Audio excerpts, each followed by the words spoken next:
نحمدہ ونصلی ونسلم علی رسولہ الکریم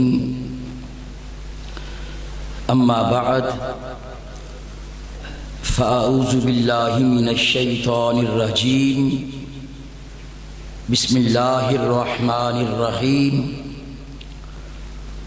یا ایہا الذین آمنوا اتقوا اللہ وَكُونُوا مَعَ الصَّادِقِينَ صدق اللہ العظیم ان اللہ وملائکتہ یصلون علی النبی یا ایہا الذین آمنوا صلوا علیہ وسلموا تسلیما درود پاک پڑھیے الصلاۃ والسلام علیکہ یا سیدی یا رسول اللہ الصلاۃ والسلام علیکہ یا سیدی یا حبیب اللہ وعلا آلیکا و اصحابیکا یا سیدی یا رحمت للعالمین یا غوث اعظم بمن بے سر و سامہ مدد قبلہ دین مدد کعبہ ایمہ مدد نہایت ہی واجب الاحترام عظیم مدبر عظیم مفکر عظیم سخنور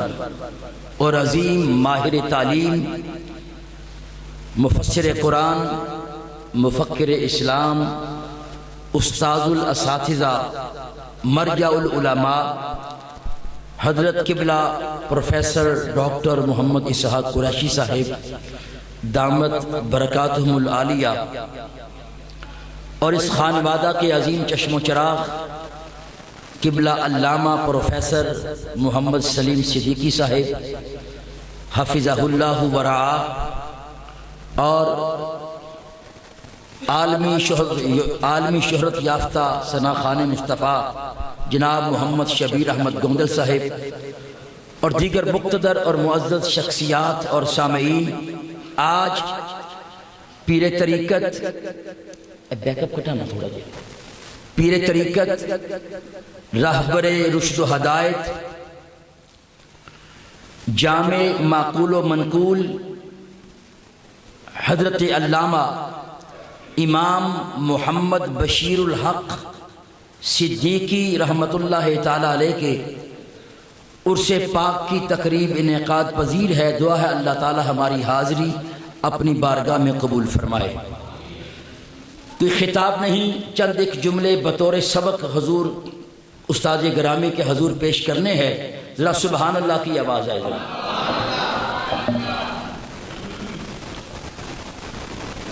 حضرت قبلہ امام بشیر الحق صدیقی رحمت اللہ تعالیٰ علیہ آج ظاہراً ہم سے جدا باطناً ہمارے ساتھ ہیں، ظاہراً ہمارے جدا اور باطناً ہمارے ساتھ ہیں، اور ان کا شمار ہمیشہ مقتدیان عالم میں ہوتا رہے گا۔ اور یاد رکھیے، کوئی بھی عرس کی محفل ہو،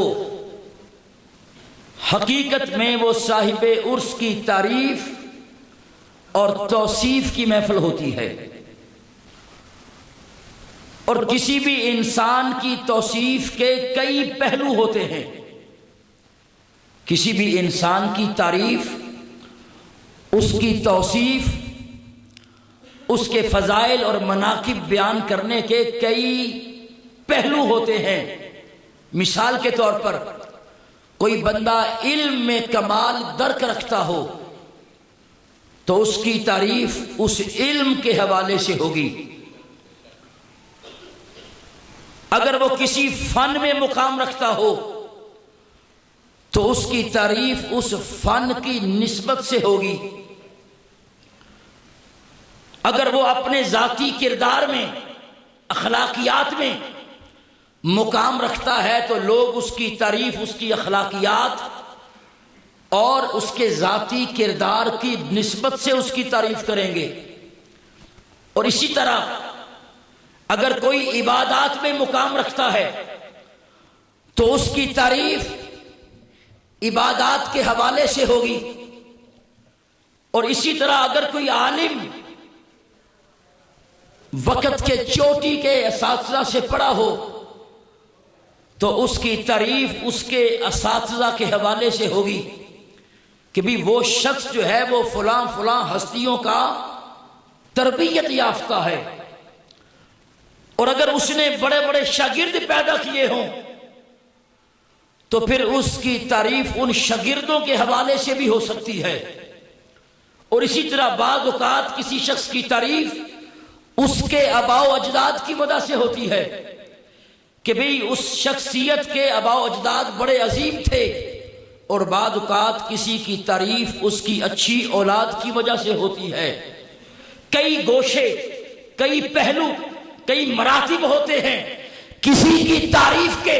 حضرت قبلہ امام بشیر الحق صدیقی رحمت اللہ تعالی علیہ کو دیکھیے، ان کو جس پہلو سے بھی دیکھیں گے وہ آپ کو قابل تعریف ہی نظر آئیں گے۔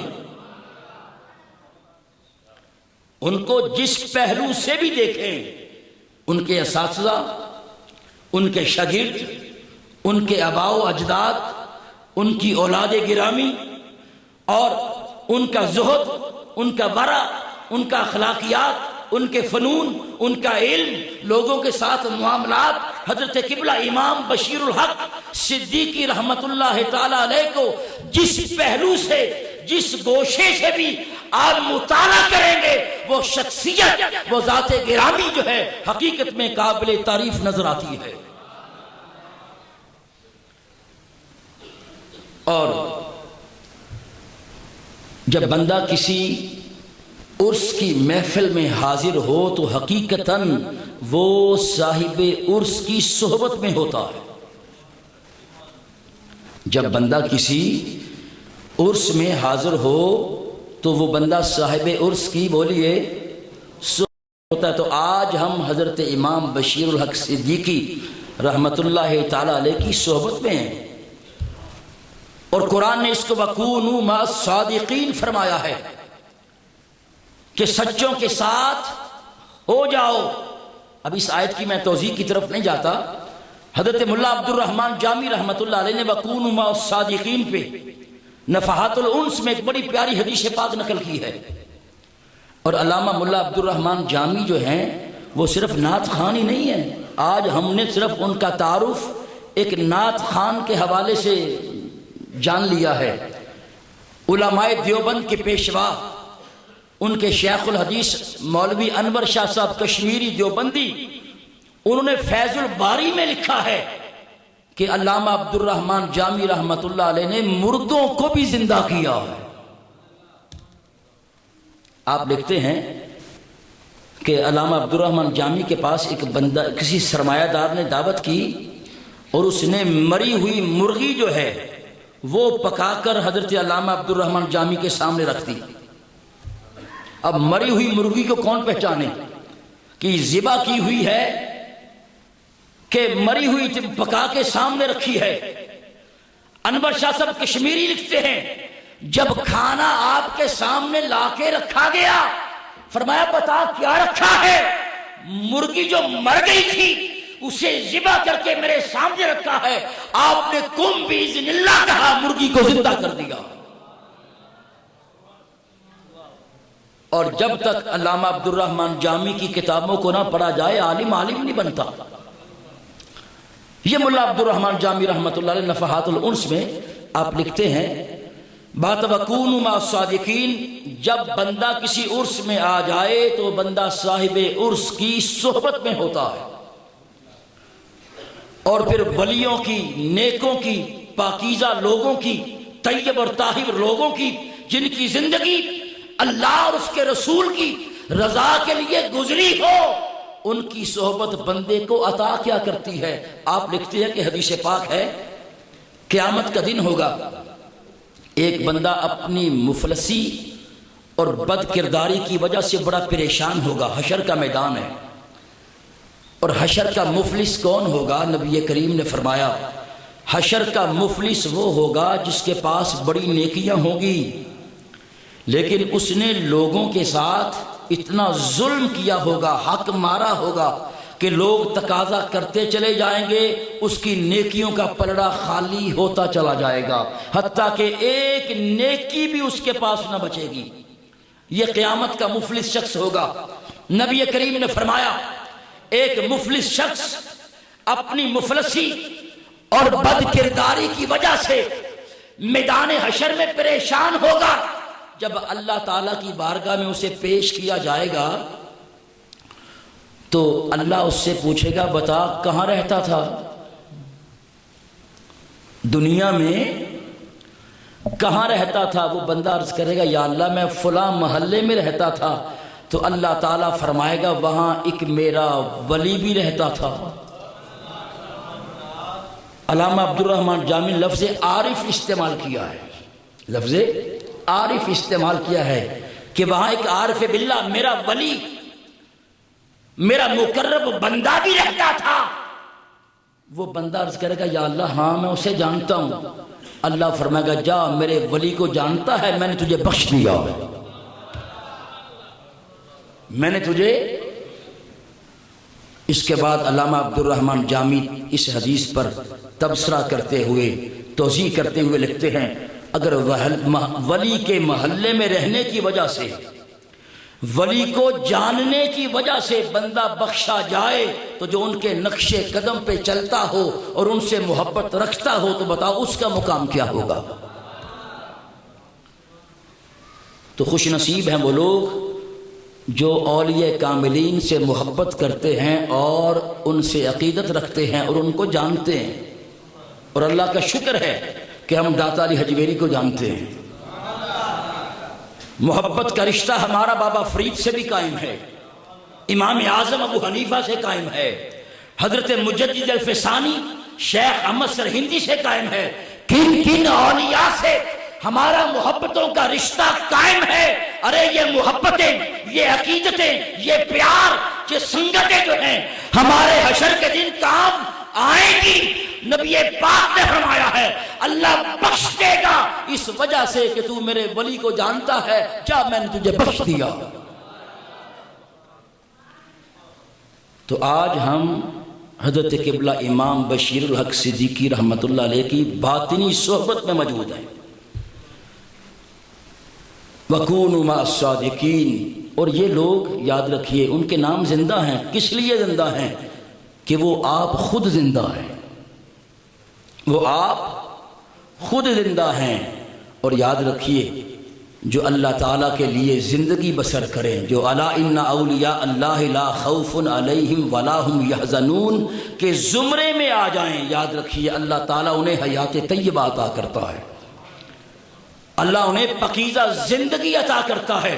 اور ان کی زندگی وہ زندگی ہوتی ہے کہ دنیا میں رہنے والے لوگ اس زندگی کا شعور بھی کر نہیں سکتے۔ وہ مرنے کے بعد بھی مرتے نہیں ہیں، اللہ انہیں ایک اور نئی زندگی عطا کرتا ہے۔ اور یاد رکھیے ایک ہوتی ہے عبادت، ایک ہے محض صحبت۔ عبادت کے لیے نیت کا شرط ہونا لازمی ہے، عبادت کے لیے بولیے نیت ضروری ہے، مگر یاد رکھیے صحبت کے لیے نیت بھی شرط نہیں ہے، مگر ولی کی صحبت کام کر جاتی ہے۔ اب دیکھیے نا، یا ایھا الذین آمنوا، اے ایمان والو، ایمان میں کیا کیا آ گیا؟ اللہ کو مانا، رسولوں کو مانا، کتابوں کو مانا، ملائکہ کو مانا، اس کے بعد جنت کو مانا، دوزخ کو مانا، اچھی بری تقدیر کو مانا، آخرت کو مانا۔ جب بندہ ایمان لاتا ہے تو کن کن چیزوں کو مانتا ہے تو مومن بنتا ہے۔ اے ایمان والو، یعنی فرمایا اے مجھے ماننے والو، اے رسولوں کو ماننے والو، حشر کو ماننے والو، کتابوں کو ماننے والو اور آخرت پر ایمان رکھنے والو، یا اللہ حکم اتقوا اللہ، اللہ سے ڈرو۔ پہلے جملے میں خطاب میں ایمان آ گیا اور اتقوا اللہ میں سارے اعمال آ گئے۔ اعمال میں نماز بھی آ گئی، روزہ بھی آ گیا، حج بھی آ گیا، زکوٰۃ بھی آ گئی، اور اس کے بعد پھر اخلاقیات کا پورا نظام اتقوا اللہ میں آ گیا۔ یعنی پورے کا پورا تقوی اتقوا اللہ میں آ گیا۔ اب میری سمجھ میں نہیں آئی، توجہ کے ساتھ، یا اللہ سب کو مان لیا، تجھے بھی مانا، رسولوں کو مانا، کتابوں کو مانا، ملائکہ کو مانا، اس کے بعد جنت دوزخ کو، آخرت کو، سب کو مان لیا، اور نماز بھی پڑھی، روزے بھی رکھے، حج بھی کیا، زکوٰۃ بھی دی، اور اس کے بعد پھر کیا اخلاقیات کا پورا نظام ہم نے اپنے اوپر اس کو اپلائی بھی کر لیا، یا اللہ اب بھی کچھ رہتا ہے؟ فرمایا ہاں اب بھی رہتا ہے، وَكُونُوا مَعَ الصَّادِقِينَ، جاؤ سچوں کے ساتھ ہو جاؤ، ولیوں کے ساتھ ہو جاؤ۔ عقل یہ کہتی ہے، اللہ نے فرمایا یہ ہوتا، تم ایمان لا چکے ہو، تم ایمان لا چکے ہو، مگر تمہیں تقوی نصیب نہیں ہو رہا، جاؤ میرے ولیوں کی صحبت میں بیٹھ جاؤ، تمہیں تقوی نصیب ان کی صحبت کی برکت کی وجہ سے ہو جائے گا۔ نہیں، فرمایا تم ایمان بھی لا چکے اور تم پورا تقوی اختیار کر بھی چکے ہو، تو یا اللہ وہ ولیوں کے پاس جانے کی ضرورت باقی کیا تھی؟ عقل یہ کہتی ہے۔ علماء پتہ اس کا کیا جواب دیتے ہیں؟ فرمایا ایمان لا چکے ہو، تقوی تم نے اختیار کر لیا ہے، اتقوا اللہ میں تم آ گئے ہو، مگر ابھی تک تمہارا نہ ایمان محفوظ ہے نہ تمہارا تقوی محفوظ ہے، تمہارا ایمان بھی خطرے میں اور تمہارا تقوی بھی خطرے میں ہے۔ اگر کوئی کہے کیسے خطرے میں؟ یار قرآن کہتا ہے، جب شیطان کو اللہ تعالیٰ نے رہندہ درگاہ الہی کیا تو شیطان کہتا نا مجھے مہلت دو، فرمایا جا تجھے مہلت دی، کہتا لَأُغْوِيَنَّهُمْ، میں تیرے بندوں کو گمراہ کر دوں گا، مگر نہیں کروں گا الا عبادک المخلصین، مگر مخلص بندوں کو میں گمراہ نہیں کر سکتا۔ اللہ کے ولیوں کے آگے شیطان بھی ہاتھ کھڑے کر چکا ہے، کہتا ہے میرا داؤ ولیوں پہ نہیں چلے گا، تیرے مخلص بندوں پہ نہیں چلے گا۔ تو مطلب کیا؟ نہ میں ان کے ایمان کو کچھ کر سکتا ہوں، نہ ان کے تقوی میں فرق لا سکتا ہوں، جو تیرے مخلص بندے ہیں تو رب نے فرمایا تم ایمان لا چکے ہو، تقوی اختیار کر چکے ہو، کہیں تمہارا ایمان ضائع نہ ہو جائے، تمہارا تقوی بھی ابھی خطرے میں ہے۔ وَكُونُوا مَعَ الصَّادِقِينَ، جاؤ ولیوں کے ساتھ جا کر سنگت اختیار کر لو، تمہارا ایمان بھی محفوظ ہو جائے گا، تمہارا تقوی بھی محفوظ ہو جائے گا۔ بس آخری بات کر کے بات ختم کرتا ہوں، تو یاد رکھیے یہ وہ لوگ ہوتے ہیں، تو بات کر رہا تھا کہ عبادت اور صحبت، عبادت میں نیت بولیے شرط ہے، اور صحبت میں نیت شرط نہیں ہے۔ آپ کہیں گے کیسے؟ بتاؤ، وہ بستام کے بازار میں جو طوائفہ آ کے بیٹھ گئی تھی، واقعہ پورا بیان نہیں کرتا، بطور استدلال عرض کروں گا۔ حضرت با یزید بستامی رحمۃ اللہ تعالیٰ علیہ جب گئے، آپ نے وضو کرایا اور اس کو مصلی پہ کھڑا کیا۔ بتاؤ اس طوائفہ کے دل کے کسی بھی خانے میں توبہ کا خیال تھا؟ وہ تو قیمت پوری کر رہی تھی، وہ تو پیسے پورے کر رہی تھی، اس کے دل کے کسی بھی خانے میں توبہ کا خیال نہ تھا۔ اب بتاؤ جب سر جھکایا تو کنجری تھی، طوائفہ تھی، سر اٹھایا تو اللہ کی ولیہ تھی۔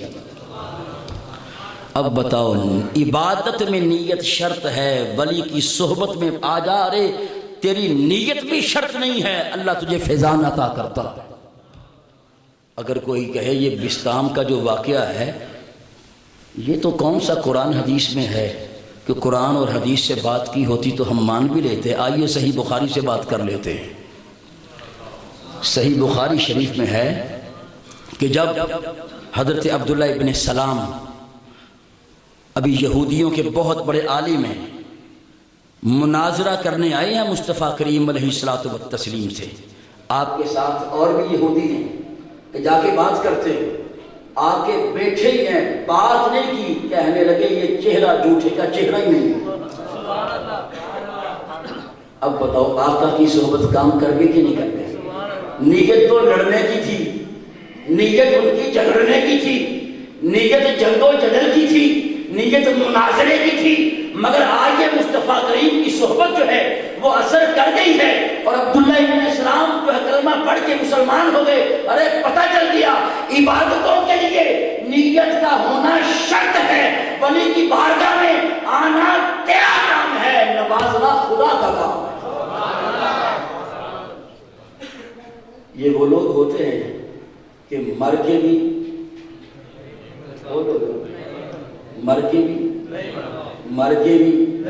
سکندر چلا نا یونان سے دنیا کو فتح کرنے کے لیے، تو حسن ابدال پہنچا سکندر، تو لوگ اسے ملنے آئے، اور ویسے بھی لوگوں کی فطرت ہے جو سب برسر عبوردہ لوگ ہوتے ہیں ان کے پیچھے پیچھے، لیکن کچھ لوگ ہوتے ہیں جو بے نیاز ہوتے ہیں۔ سکندر جو ہے یہ حسن ابدال پہنچا تو سارے لوگ اسے ملنے آئے۔ کسی نے کہا سکندر سے بھی ایک اللہ کا بندہ ہے، بزرگ ہے کوئی، اپنی جھونپڑی میں کٹھیا میں بیٹھا ہے، وہ آپ سے ملنے نہیں آیا۔ سکندر کو غصہ آ گیا، اس نے تلوار میان سے باہر نکالی اور اس ولی کے دروازے پر پہنچا، اندر گیا، وہ اللہ کا ولی بیٹھا ہوا ہے، دنیا سے بے نیاز ہو کے۔ آپ میں کون، تجھے جرت کیسے ہوئی میری کٹھیا میں جھونپڑی میں بغیر اجازت اندر داخل ہونے کی؟ کہنے لگا پتہ نہیں میں سکندر ہوں۔ فرمایا اچھا تو سکندر ہے تو تجھے پتہ نہیں میں کلندر ہوں؟ کہتا میں سکندر ہوں۔ فرمایا تو سکندر ہوگا، میں کلندر ہوں۔ اب سکندر حیران ہو گیا، یہ کلندر کیا ہوتا ہے؟ کہتا سکندر اور کلندر میں فرق کیا ہے؟ سکندر اور کلندر میں فرق کیا ہے؟ فرمایا سن سکندر مر گیا فنا ہے، کلندر مر گیا بقا ہے۔ سکندر مر گیا فنا ہے، کلندر مر گیا بقا ہے۔ تو آئیے یہ جو آراس بزرگوں کے منائے جاتے ہیں یہ پیغام فکر ہوتا ہے، دعوت غور و فکر ہوتی ہے کس طرف۔ آئیے کہ بزرگوں کے نقش قدم پہ چلا جائے، اسی میں دنیا کی فلاح ہے، اسی میں آخرت کی فلاح ہے۔ وَقُولُوا مَعَ الصَّادِقِينَ کی عملی تفسیر بن جاؤ تاکہ ہمارا ایمان بھی محفوظ ہو جائے اور ہمارا تقویٰ بھی محفوظ ہو جائے۔ اللہ تعالیٰ آپ کو سلامت رکھے۔ وَمَا عَلَيْنَا